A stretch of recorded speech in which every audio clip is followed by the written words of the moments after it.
ಒಂದು ಹಿಜಾಬ್ನ ಒಂದು ಗೊಂದಲವನ್ನು ಸೃಷ್ಟಿ ಮಾಡುವ ಮೂಲಕ ಇಡೀ ದೇಶವ್ಯಾಪ್ತಿ ಬಹಳಷ್ಟು ಚರ್ಚೆಗೆ ಬಹಳಷ್ಟು ಸಮಸ್ಯೆಗಳನ್ನು ಉದ್ಭವ ಮಾಡಿ ಆ ಸಂದರ್ಭದಲ್ಲಿ ನಾನು ಹೇಳಿಕೆಯನ್ನು ಕೊಟ್ಟಿದ್ದೆ ಪ್ರಥಮವಾಗಿ ಈ 6 ಜನ ವಿದ್ಯಾರ್ಥಿಗಳು ನಿಜವಾಗಿಯೂ ವಿದ್ಯಾರ್ಥಿಗಳಾಗಿ ಅವರು ತಮ್ಮ ಚಟುವಟಿಕೆಗಳನ್ನು ಮಾಡ್ತಿಲ್ಲ, ಯಾವುದೋ ಒಂದು ದೇಶದ್ರೋಹಿ ಸಂಘಟನೆಯ ಸಹಕಾರದಿಂದ ಸದಸ್ಯರಾಗಿ ಅವರ ಮೂಲಕ ಹೇಳಿಕೆಗಳನ್ನು ಕೊಡ್ತಿದ್ದಾರೆ ಅಂತ.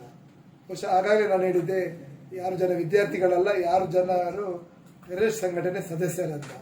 ಬಹುಶಃ ಆ ಹೈಕೋರ್ಟಿನ ತೀರ್ಪನ್ನು ವಿರೋಧಿಸುವ ಮೂಲಕ, ಹೈಕೋರ್ಟಿನ ನ್ಯಾಯಾಧೀಶರ ಬಗ್ಗೆ ಬಹಳಷ್ಟು ಹಗುರವಾಗಿ ಮಾತಾಡೋ ಮೂಲಕ,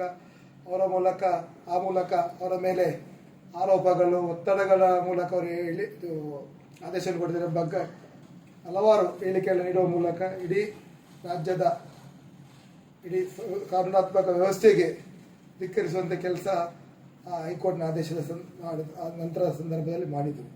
ಬಹುಶಃ ಬಂದಿಗೆ ಕರೆ ನೀಡುವ ಸಂದರ್ಭದಲ್ಲಿ ನಾನು ಹೇಳಿದ್ದೆ, ಕೇವಲ ಇದು CFI, PFI, SDPI ಸಂಘಟನೆ ಮಾತ್ರ ಅಲ್ಲ, ಇದರ ಹಿಂದೆ ಯಾವುದೋ ಒಂದು ದೊಡ್ಡ ದೇಶದ್ರೋಹಿ ಸಂಘಟನೆಗಳಾದ ಅಲ್-ಕಾಯ್ದೆ ಇರ್ಬೋದು, ಇನ್ನಿತರ ಸಂಘಟನೆಯ ಕೈವಾಡು ಉಂಟು ಅಂತ.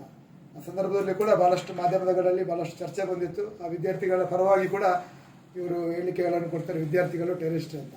ಮತ್ತೊಮ್ಮೆ ಇವತ್ತು ಅಲ್-ಕಾಯ್ದಾದ ಒಬ್ಬ ಸಂಘಟನೆಯ ಪ್ರಮುಖ ಆ ವಿಚಾರವನ್ನು ನಾವು ಬೆಂಬಲಿಸ್ತೇವೆ, ಅವರನ್ನು ಗೌರವಿಸಬೇಕು ಅಂತ ಹೇಳುವ ಮೂಲಕ ಮತ್ತೊಮ್ಮೆ ಆ 6 ಜನ ವಿದ್ಯಾರ್ಥಿಗಳು ಟೆರರಿಸ್ಟ್ ಎಂಬುದನ್ನು ಇವತ್ತು ಸಾಬೀತುಪಡಿಸಿದ್ದಾರೆ.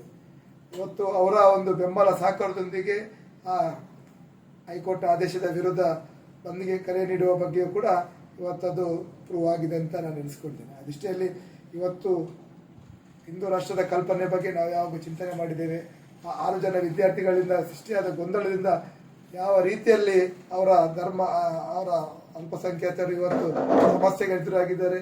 ಕೆಲವೊಂದು ಜನರು ಇವತ್ತು ತಿರುಚುವಂಥ ಹೇಳಿಕೆಗಳನ್ನು ಕೊಡ್ತಾರೆ, ಏಕೆಂದರೆ ಅವರ ಹೊಟ್ಟೆಪಾಡಿಗೆ ಸಮಸ್ಯೆ ಆದಾಗ ಅವರು ದೇಶ ವಿರೋಧ ಚಟುವಟಿಕೆ ಇದ್ದರೂ ಕೂಡ ಈಗ ದೇಶದ ಪರವಾಗಿ ಮಾತಾಡುವಂಥ ಒಂದು ವಿಧಾನಕ್ಕೆ ಬಂದಿದ್ದಾರೆ. ಇವತ್ತು ಶರಿಯತ್ ಕಾನೂನಿನ ಬಗ್ಗೆ ಬಹಳಷ್ಟು ಜನ ಅವರ ಸಂಘಟನೆಗಳು ಮಾತಾಡ್ತಾರೆ. ಖಂಡಿತವಾಗಿಯೂ ಈ 6 ಜನ ವಿದ್ಯಾರ್ಥಿಗಳಿರ್ಬೋದು, 6 ಜನ ವಿದ್ಯಾರ್ಥಿಗಳ ಹೆತ್ತವರು, ಪೋಷಕರು, ಅವರಿಗೆ ಸಹಕರಿಸಿದವರ ಮೇಲೆ ಕೂಡ ತನಿಖೆಗೆ ಒಳಪಡಬೇಕು. NIA ತನಿಖೆ ಅವರನ್ನು ಒಳಪಡುವ ಮೂಲಕ ಅವರಿಗೆ ಯಾವ ರೀತಿಯ ತಕ್ಕ ಶಿಕ್ಷೆ ಕೊಡಬೇಕು ಅಂತ ಸರ್ಕಾರ ಆ ಬಗ್ಗೆ ಚಿಂತನೆ ಮಾಡಬೇಕು. ಈ ಹಿಂದೆ ಉಳ್ಳಾಳದ ಒಬ್ಬ ಮಹಿಳೆಯನ್ನು ಕೂಡ NIAಗೆ ತನಿಖೆಗೆ ಒಳಪಟ್ಟಾಗ ನಾನು ಹೇಳಿಕೆಯನ್ನು ಕೊಟ್ಟಿದ್ದೆ.